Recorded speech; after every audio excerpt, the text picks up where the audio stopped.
Cerca de 25 minutos do centro da cidade do Porto, encontramos em Paços de Brandão, no concelho de Santa Maria da Feira, e estamos naquele que é um espaço museológico de referência em Portugal, quando falamos de museus ligados à indústria. Estamos mais precisamente num museu que evoca uma longa tradição deste território. Um museu, o primeiro em Portugal, a abordar exatamente a questão do papel. Por isso, venha connosco, venha conhecer o Museu de Papel das Terras de Santa Maria.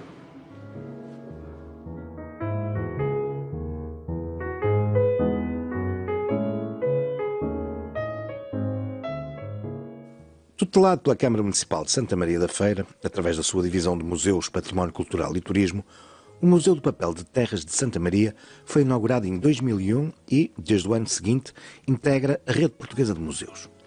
Em 2011, recebeu da Associação Portuguesa de Museologia o prémio de Melhor Museu Português do Ano e já antes, em 2006, recebera também da mesma associação o prémio de Melhor Serviço de Extensão Cultural. Aproveitando o espaço de duas antigas unidades produtoras de papel, esta estrutura museológica é pioneira no país na abordagem à história do papel e integra, desde março de 2022, a Rede Portuguesa de Turismo Industrial.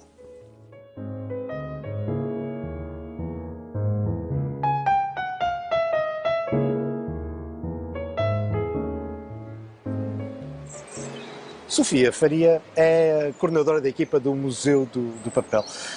Sofia, que museu é este? Quando é que ele surge? Que fantástico espaço é este em que nos encontramos? O Museu do Papel é um museu industrial, é um museu dedicado à história do papel. Chama-se Museu do Papel Terras de Santa Maria porque nos remete para um vasto território em que no passado as terras de Santa Maria, que iam do Rio Douro ao Voga, todas elas produziam papel. Neste espaço foram surgindo várias fábricas de papel. Então há aqui uma longa tradição. Há aqui uma longa tradição, exatamente. Artesanal. Artesanal, sim, porque a primeira fábrica foi fundada em 1708 e depois pelo Conselho foram difundindo toda esta arte e no século XIX chegaram a ser cerca de 35 fábricas de papel. Incrível. E aqui no museu acabamos por ter duas estruturas que nos acabam por abordar essa longa história, sim, não é? O museu está instalado em duas antigas fábricas do século XIX. Começamos pela fábrica de Custódio Pais, que foi fundada em 1822, e depois a fábrica de Azevedos em 1824. Uma estava mais ligada à atividade artesanal e depois Sim. outra mais à atividade industrial, é isso? De uma certa forma, uma tinha uma produção mais rudimentar.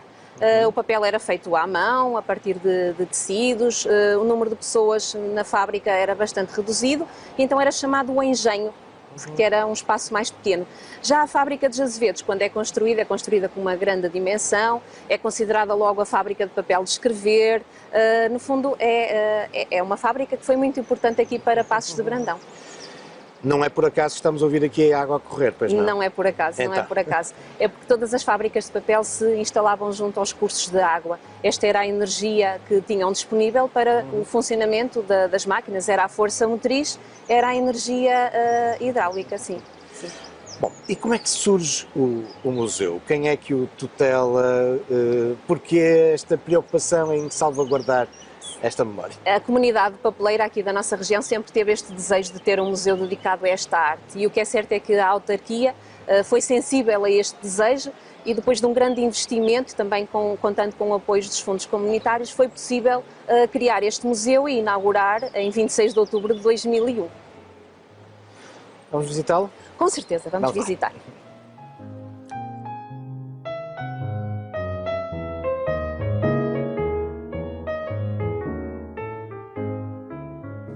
Tendo entre os seus objetivos a divulgação da história do papel em Portugal e a valorização do património material e imaterial deste setor, o Museu do Papel de Terras de Santa Maria possui uma exposição permanente dedicada à produção proto-industrial e industrial de papel, localizada numa antiga fábrica fundada em 1822 e que se manteve em elaboração até 1989. E é aqui, no espaço fabril da Casa da Máquina, que integra uma máquina contínua de forma redonda, que vamos ao encontro do nosso próximo convidado.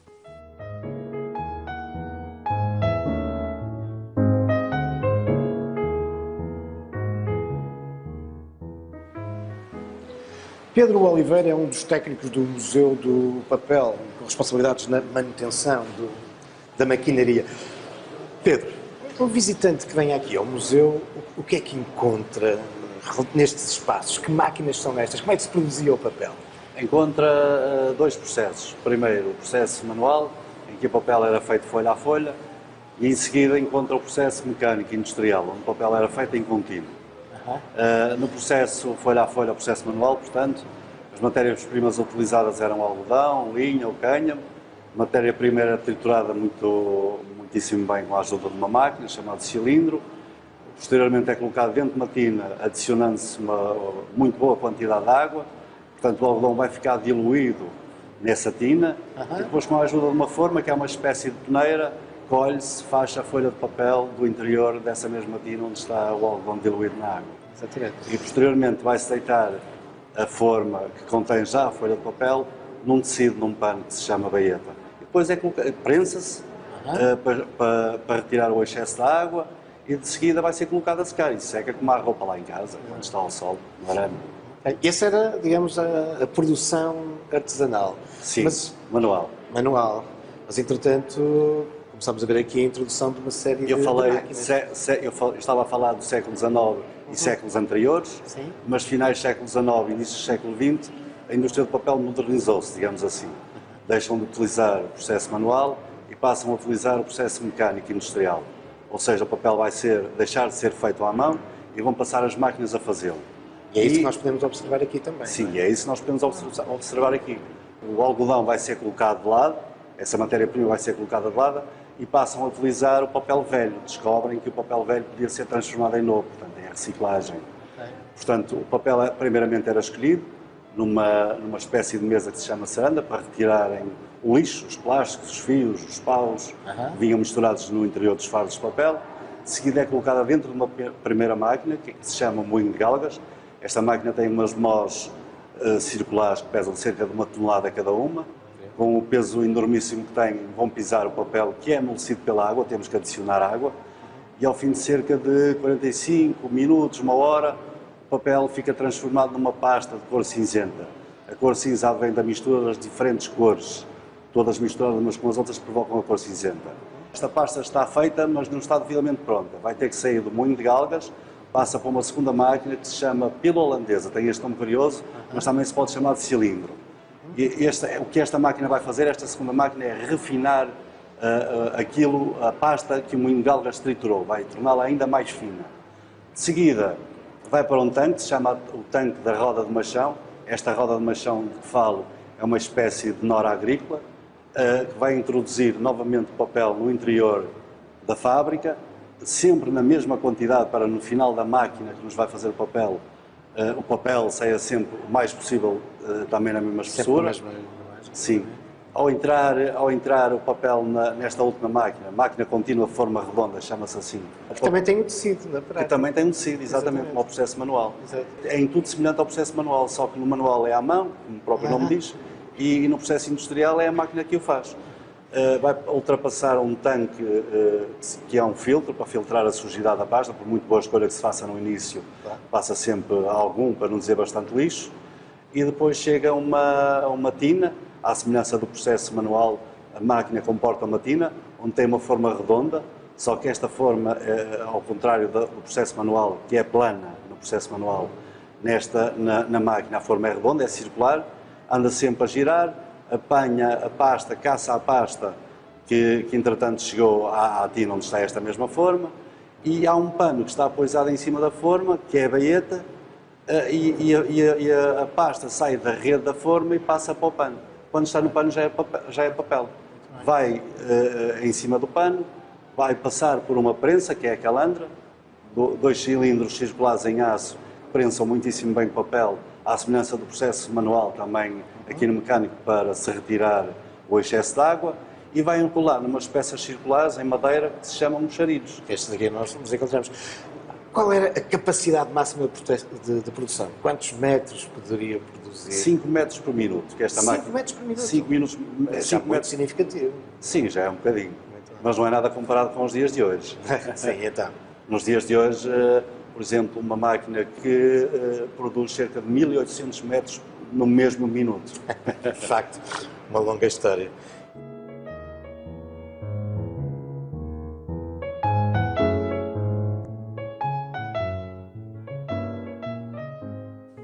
A exposição permanente do museu, para lá dos seus locais de produção manufatureira e industrial do papel, integra igualmente as antigas áreas de secagem, mas também, na casa do lixador e na sacaria, os espaços de armazenamento e até da confecção de produtos tradicionais em papel.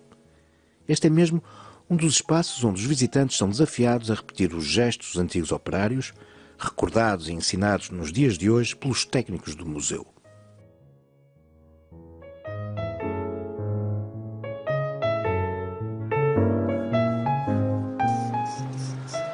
Laura Rola é também uma técnica do museu.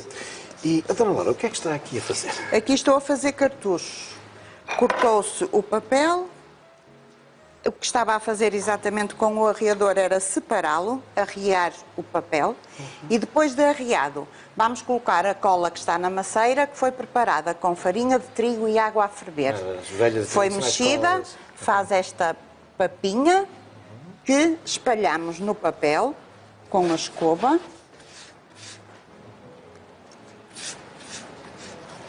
Para de seguida fazermos o cartucho. Vou puxá-lo. Ensina muita gente a fazer aqui cartuchos. Imagino que deve ser um dos produtos que os visitantes devem gostar de levar para casa, não é? Sim, e que muitos têm como referência do passado ainda. Sim, eu ainda sou do tempo de ir à mercearia. Exatamente. E então, fazer os produtos. A parte que não tem cola encosta à madeira. A que tem cola sobrepõe. Acertamos. E agora aqui desce a parte de cima. A de baixo que é a que tem a cola. E o nosso cartucho está feito. Tiramos. Tem que secar um bocadinho. Acamamos. Viramos para este lado porque o outro tinha cola. Se virássemos iria colar. E vamos continuar. Estas manchas depois desaparecem depois do cartucho seco. Ora, e porquê é que temos diferentes tonalidades? Como é que se consegue diferentes tonalidades? As tonalidades do papel, neste caso, conseguem-se pela cor original da matéria-prima usada. Se usarmos jornal, o papel ficará cinzento. Se usarmos caixa de cartão ou cartão canelado, ficará castanho. E até temos ali umas coisas curiosas, azuladas. E depois temos ali um azulado. Aquele papel foi um papel deixado cá pelos proprietários da fábrica, a família Ferreira Pais. E, curiosamente, segundo o testemunho oral dos próprios, aquele papel era papel de jornal ou papel de livros, de recibos e de faturas, que na época tinham o papel químico para se fazer a cópia e os duplicados. Quando esses livros chegavam à fábrica e eles recomendavam aos operários para separar o papel do papel químico.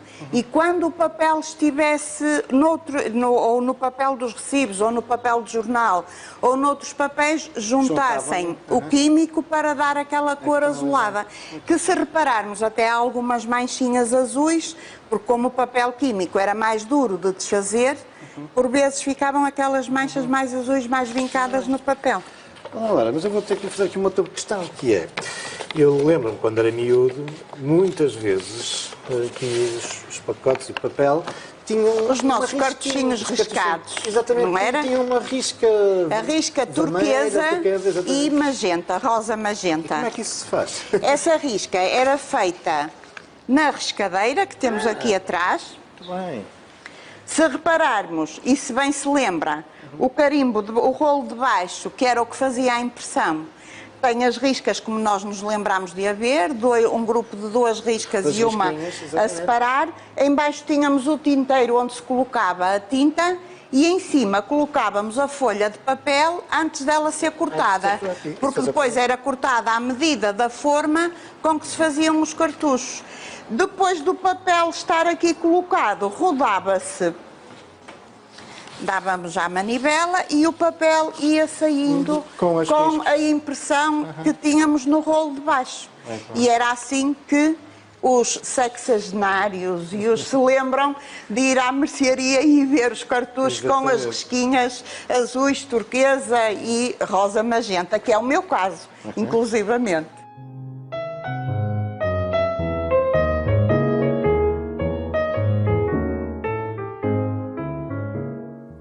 O Museu do Papel integra, além dos espaços expositivos, outras valências, incluindo os espaços verdes circundantes, mas também um auditório, áreas para exposições temporárias e uma loja onde sobressaem produtos, como é o caso de surpreendentes e belos arranjos de flores produzidos em papel.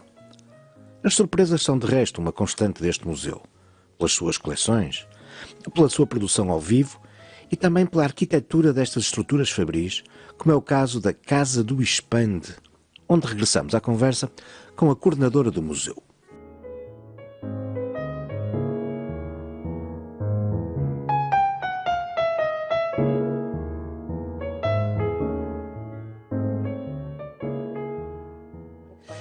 Sofia, e que espaço é este? Bom, nós encontramos... Tão bonito. Sim, nós encontramos-nos no espaço de secagem, é a chamada Casa do Expande ou Casa do Enxugo. A nossa máquina de produção faz só a folha de papel, mas o papel necessita de secar e ele seca num espaço como este com ventilação natural. Pois, por isso é que temos toda Estas persianas de madeira, não é? Bom, e há aqui muito papel e eu não resisto a perguntar, e o que é que o museu faz a este papel que produz? Bom, o facto de produzirmos papel acaba por ser uma forma pedagógica, não é? Também porque as pessoas podem visitar o museu e o museu encontra-se em elaboração. E este papel, nós temos uma atividade com as escolas em que permutamos o papel, ou seja, os alunos trazem papel velho e levam papel feito aqui do museu, não é? Levam papel reciclado. Temos também a nossa loja com os nossos produtos. As nossas flores são, de facto, já um ícone Flores do nosso de papel, as nossas flores de papel, exatamente. Mais cadernos, sebentas, os cartuchos, pronto. São alguns produtos que as pessoas podem encontrar na loja do museu também. Bem, mas voltando à questão das escolas, bom, imagino que há aqui também uma forte aposta nos serviços educativos. Exatamente. O público escolar é o público que mais nos procura, mas ao longo destes 20 anos nós temos preparado diferentes atividades e agora nestes últimos 2 anos também mais dedicadas às famílias para que esse público possa visitar o museu, faça a visita ao espaço, mas depois possa levar também daqui uma experiência diferente. Então convidamos as pessoas a fazerem papel ou a construírem marionetas com pasta de papel. No fundo, as pessoas procuram também isso agora, procuram uma experiência e nós somos um espaço de memória e pretendemos que as pessoas criem novas memórias e que levem algo de diferente do espaço do Museu do Papel. Então aqui o visitante é convidado a pôr claramente a mão na massa, eu diria a mão na pasta, neste caso. Sim, mas há um momento em que se chama mesmo massa à pasta de papel, por isso é literalmente as mãos na massa, sim. É levar um bocadinho do nosso Museu do Papel, dessa experiência, sim. E relativamente ao público escolar, que a Sofia dizia que é assim, a grande percentagem dos visitantes, eu presumo que seja de todos os graus de ensino, porque afinal a temática aqui permite muitas explorações. Muito. E nós também temos a sorte do papel ser algo que nos é fácil, não é? Chega a nós, por isso uma criança de 3 anos já contacta com papel. As nossas atividades começam já com essas idades, temos uma hora de conto e depois as crianças começam já por produzir manualmente uma folha de papel. E é assim até aos séniores, que também gostam imenso de experimentar, também fazem cartuchos. Também temos explorado um pouco mais, fazer oficinas e criar experiências para públicos que têm algumas necessidades que nós tentamos incluí-los. No fundo, nós, por exemplo, o próximo sábado teremos cá uma atividade que se chama Conhece o Museu do Papel mesmo de olhos fechados. Então aí nós convidamos o público a vendar os olhos e a explorar o museu de uma forma mais sensorial, evitando a visão, não é? E no fundo tendo esta apreensão através dos outros sentidos e lá está, criar um momento diferente. E este já é a segunda edição. O ano passado fizemos a primeira e resultou muito bem. Tivemos mesmo o público cego que veio acompanhado da família e a família teve essa experiência aqui no Museu do Papel. Por isso estamos a repetir, tivemos um bom feedback. Sim. Sofia dizia que isto é um espaço de memória, mas eu diria que é um espaço também profundamente contemporâneo, porque apelando à reciclagem, Certo. apelando ao aproveitamento da energia hidráulica, às energias naturais. Economia circular não poderia encaixar melhor no nosso museu, não é? Nós, no fundo, nós recebemos papel velho, transformamos em papel novo, sim, sim, sim. E a esse propósito, digamos que a visita termina com um núcleo que se debruça sobre o presente e o futuro, não é? Exatamente, nós temos o nosso núcleo é da floresta ao papel. E esta exposição resulta de um mecenato com a Navigator, e nesta exposição nós contamos um pouco de como o papel é feito agora, a partir da madeira de pinheiro e principalmente também de eucalipto, que é para o papel de escrita, é a finalidade. Nessa exposição já temos também alguma inovação, temos quiosques multimédia, e também falando em inovação, nós temos agora audioguias, em que o visitante pode explorar todo o espaço do museu com audioguia e já está adaptado com linguagem gestual e também com audiodescrição. Por isso a tecnologia é também muito bem-vinda neste espaço em que nos parece oitocentista, mas não, nós não paramos no tempo. Estamos nós em pleno queremos... século XXI. Exatamente, nós pretendemos sim, é essa, no fundo, encontrar o equilíbrio entre a tradição e a inovação. Posso ir ver esse novo núcleo? Com certeza.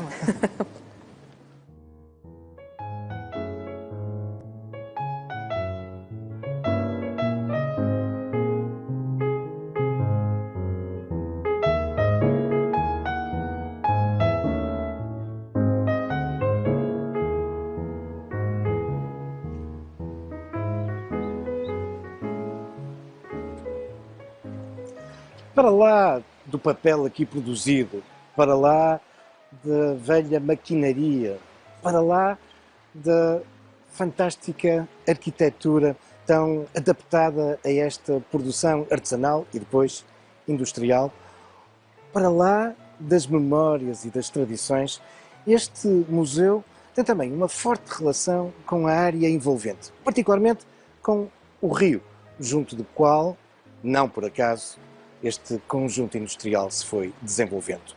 O Rio Maior nasce em Lourosa e vai desaguar na barrinha de Esmoriz. Ora, este rio foi crucial ao longo dos tempos e hoje para o funcionamento desta maquinaria e destas unidades de produção artesanal e depois industrial. A água, como vimos, era fundamental para a produção da pasta de papel. A água, a sua força motriz, igualmente decisiva no acionar dos mecanismos. E por isso, este é de facto também um museu de grande atualidade, quando falamos das questões da sustentabilidade e dos desafios ambientais com que nos confrontamos. Também por isso, o Museu do Papel das Terras de Santa Maria é um espaço que merece a sua visita.